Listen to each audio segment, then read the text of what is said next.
Mine damer og herrer, som så mange gange før, præsenterer vi de 8 kostråd. 6 om dagen. Spis 600 gram frugt og grøntsager om dagen. Spis fisk og skaldyr mindst 2 gange om ugen.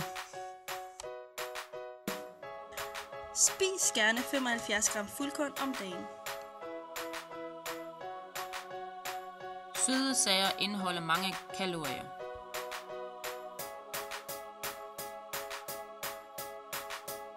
Du har brug for fedtstof, vel helst planteolie.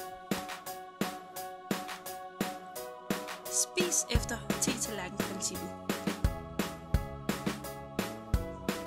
Vand slukker tørsten og indeholder ingen kalorier. Bevæg dig i hverdagen.